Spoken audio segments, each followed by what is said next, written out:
originaire de Niodior, donc une île du Sénégal. Et je suis franco-sénégalaise et je vis à Strasbourg depuis 1994. J'ai commencé à écrire à un âge où je ne savais pas qu'on pouvait vivre de ça. J'avais 13 ans, j'ai quitté mon village pour aller au collège. Et je pense que je ruminais beaucoup de questions, très jeune. Et je passais beaucoup de temps dans les bibliothèques pour m'occuper, pour chercher. Pour moi, l'écriture, ce n'est pas instruire les autres, c'est d'abord chercher, c'est mener sa propre quête. Donc c'est un apprentissage. J'écris pour apprendre à vivre, parce que ce sont souvent mes impuissances et mes révoltes et mes interrogations qui me poussent à écrire.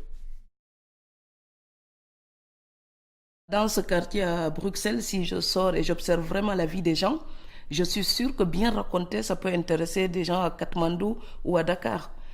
C'est la dimension universelle de l'être humain qui m'intéresse. Il y a un dénominateur commun. Donc chaque fois quand je raconte quelque chose, tous mes livres ne sont pas autobiographiques, il n'y en a que 2 qui le sont. Les autres, ce sont des fictions complètes. Et même pour les livres qui ont une part autobiographique, je n'utilise des morceaux de ma vie que comme fil conducteur pour dire ça, j'assume. Je le dis parce que je l'ai vécu ou je l'ai vu. Parfois, quand on me dit comment vous êtes venu à la littérature, il y a ce côté tellement volontaire. Non, c'est la littérature qui est venue à moi, m'accepter, me recueillir.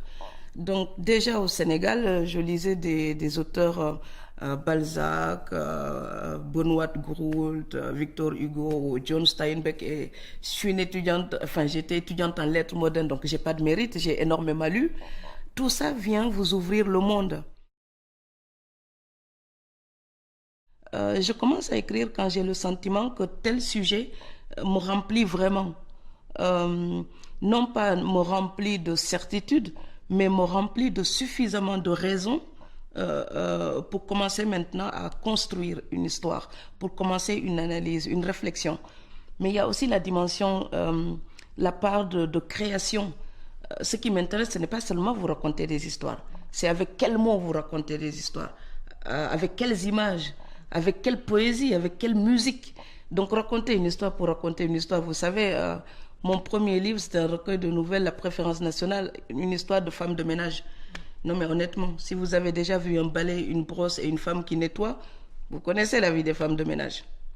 Ce qui va changer après, c'est la manière, le souffle qu'on aura, la poésie qu'on aura, les questions qu'on va poser à travers ce destin-là. C'est ça qui va faire ensuite un livre. J'écris pour rêver le monde. Voilà, moi, tous les grands auteurs que j'aime, ce sont des gens qui ont regardé la société, qui ne disaient pas elle est mauvaise, mais qui disaient on peut mieux faire. Moi, c'est ça qui m'intéresse. Donc cette société-là d'aujourd'hui, demain, vous pouvez la rendre beaucoup plus jolie et plus sympa. Vous savez quoi? Je vous demanderai encore de faire mieux. L'injustice n'est jamais terminée.